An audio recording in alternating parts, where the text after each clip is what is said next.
Yang mulia, waktu yang tersedia bagi kita untuk mencapai target SDGs tahun 2030 tinggal kurang dari 9 tahun. Pandemi COVID-19 yang melanda seluruh dunia semakin mempersulit pencapaian target SDGs tersebut. Bahkan berbagai kemajuan selama ini yang kita capai telah tergerus akibat pandemi. Di dunia, 255 juta orang kehilangan pekerjaan. Di dunia, 110 juta orang kembali ke jurang kemiskinan. Dan di seluruh dunia, 83 hingga 132 juta orang terancam kelaparan dan mengalami malnutrisi. Dalam situasi yang sulit seperti ini, business as usual tidak bisa dilanjutkan. Kerjasama dan solidaritas harus dipertebal dan inovasi harus ditingkatkan. No country can progress until all countries progress. Oleh karena itu, saya ingin sampaikan beberapa pemikiran. Pertama, kita harus membuat dunia untuk segera pulih dari pandemi. Vaksin adalah harapan untuk mempercepat dunia keluar dari krisis kesehatan ini. Akses yang adil dan merata terhadap vaksin harus dijamin.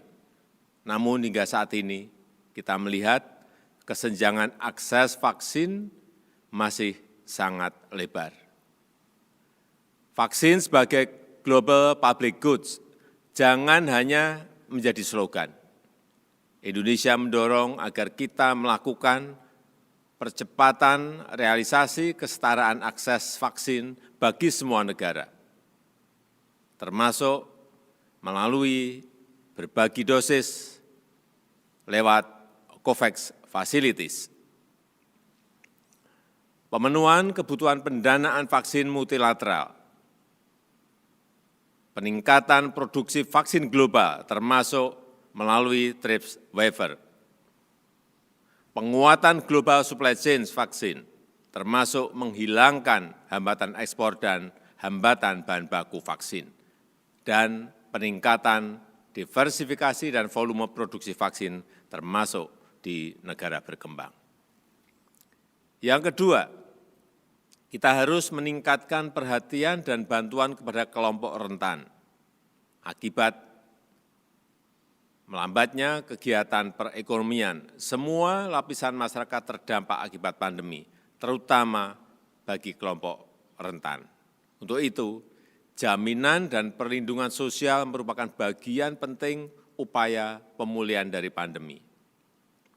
Di Indonesia, kami telah alokasikan 28,5 miliar US dollar untuk bantuan sosial.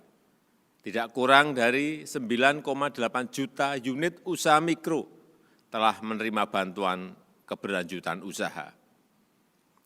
Ketiga, ekonomi dunia harus pulih secara bersama-sama. Beberapa negara di dunia telah mencatat pertumbuhan positif, namun itu hanya akan bermanfaat jika terjadi secara bersamaan. Roda perekonomian dunia harus mulai bergerak bersama tanpa mengorbankan aspek kesehatan. Percepatan pemulihan ekonomi harus dilakukan dengan tetap mengutamakan kesehatan serta pembangunan berkelanjutan. Ke depan, kita harus mendorong investasi dalam pemulihan yang berketahanan, berkeadilan, dan hijau, a resilient, just, and green recovery. Dukungan negara maju dalam transisi ekonomi hijau di negara berkembang harus diperkuat. Pembangunan yang lebih berkelanjutan, inklusif, dan pro-poor harus menjadi landasan. Terakhir, kemitraan global harus diperkuat. Dalam situasi saat ini, komitmen kemitraan harus dipertebal.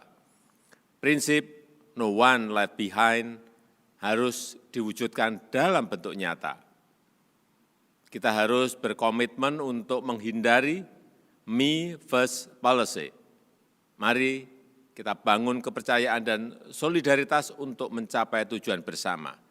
Semangat ini juga akan dibawa oleh Indonesia pada presidensi G20 Indonesia tahun depan dengan tema Recover Together, Recover Stronger.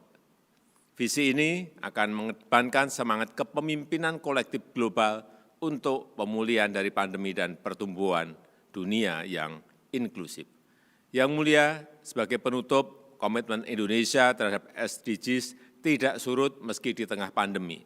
Pada forum ini, kita kembali menyampaikan Voluntary National Review, VNR, yang ketiga atas capaian SDGs. VNR Indonesia diharapkan dapat menjadi masukan bagi dunia untuk pemulihan bersama yang lebih kuat, agar dunia dapat meraih masa depan yang jauh lebih baik. Build forward better. Terima kasih.